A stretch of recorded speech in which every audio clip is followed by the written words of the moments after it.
Thank you so much, Sharon. As Spencer showed a little bit earlier, we've got gorgeous sunset over Doak Campbell Stadium tonight.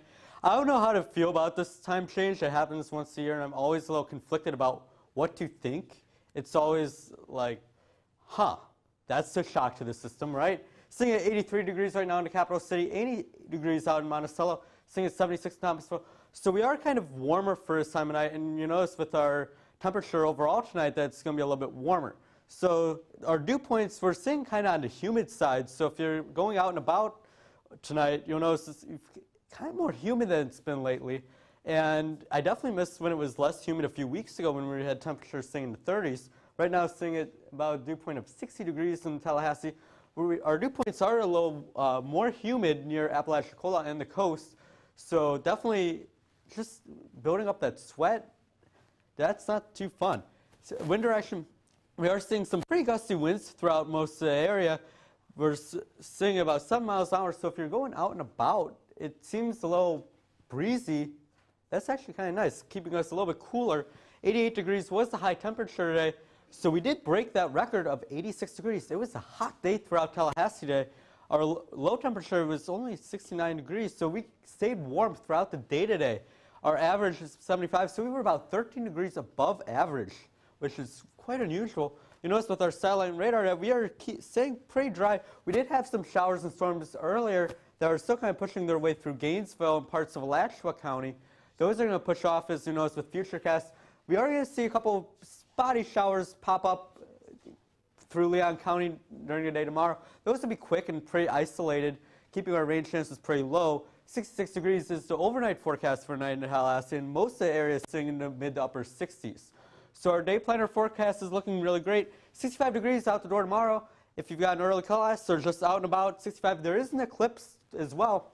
73 degrees by 9 o'clock, so warming up, and we're staying pretty warm throughout the day tomorrow. Just down to 78 by tomorrow night. All across the area, we are seeing with temperatures in the mid to upper 80s. So we are quite warm for this time of year. It could be another above average and maybe even record-breaking type of day. Now I'm going to pass it off to Ale for a look at the rest of the area.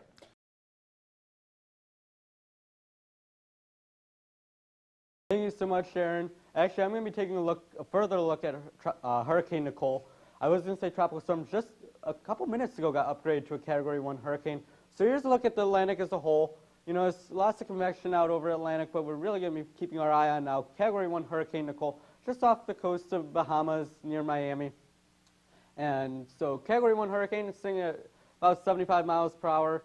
You know, it's kind of going to make a landfall near southeast Florida, kind of. We're looking at Indian River County, maybe even on the north side, Brevard County, near the Space Coast.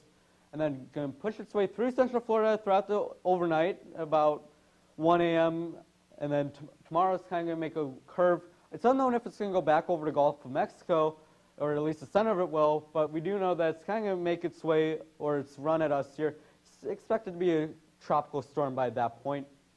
So with our spaghetti plots, we're seeing all of them are in pretty tight agreement that it's going to kind of run out through the middle of the state and then back up towards us here in Tallahassee.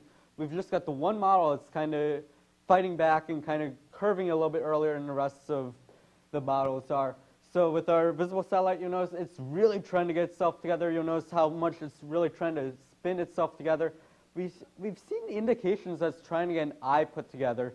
So we're going to keep an eye on that. With the eye, as the eye starts to develop, or as the storm starts to strengthen, I should say, is when the eye is going to develop. So we've noticed Nicole is now, went from a subtropical storm now to then to a tropical storm, now a hurricane. And the reason it's now a hurricane is because of the aircraft mission in there right now, sitting at 978 millibars. At least that's what they found just now. They also found winds that conducive that will make it a Category 1 hurricane. So with the wind speeds coming ashore, you'll see a strong kind of motion of the storm work its way towards Central Florida and then push its way through.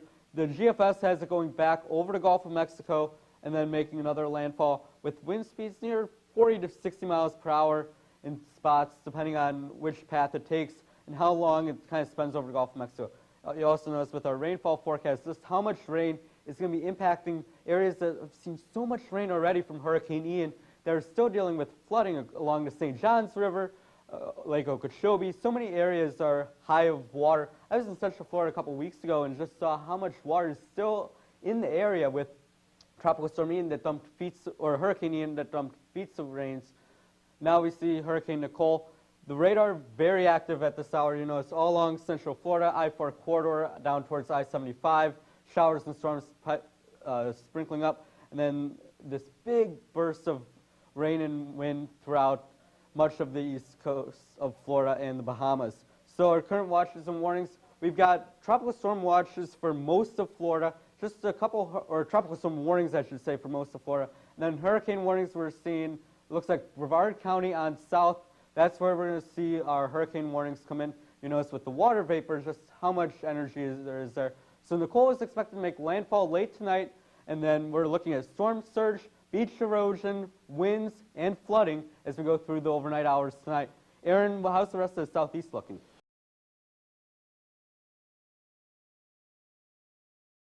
Well, the rest of Florida is eventually going to get in this cold front too. Right now, the rest of Florida is a little bit warmer. Panama City, we're seeing about 57 degrees, so it is a little bit cooler. But notice as we get into Tampa and Miami and Orlando, you're still seeing on the warm side of things. So if you're in Central and South Florida, you're still in the warmer pattern. So notice in the Panhandle, at least, we kind of are still dealing with the effects of the last cold front that dropped us down. We saw early morning temperatures throughout Central Florida get pretty cool. I know like Ocala got into the 50s overnight, but they warmed up pretty good today. And with our dew points also, chapstick weather in much of the Panhandle, definitely. I noticed my lips were getting pretty chapped today. But as we get down into Central and South Florida, we're kind of see some summer-like dew points and summer-like humidity. So walk out the door and your hair sticks up. Wow. I can't believe we're still seeing summer-like dew points. But we are still seeing some showers and storms off the Atlantic coast, off the Space Coast near Brevard County. Even Volusia is starting to see some pop-up showers, some thunderstorms, and those may move through overnight tonight. But as for the Panhandle, we're looking pretty clear. You'll notice off to our west, though, that kind of our next big weather maker is off, just sitting to our west. And that's what's going to bring strong showers and storms in tomorrow with the potential for some severe pop-up showers. But that'll also bring in our next kind of wave of cool weather to the Sunshine State. So Miami, we're sitting at 86 degrees for tomorrow, 87 on Wednesday. So the cold front's not really going to reach you. 84 degrees on Thursday. Heading up to Tampa also, we're sitting at 82. You will see this cold front getting down to 75 for a high temperature on Wednesday morning.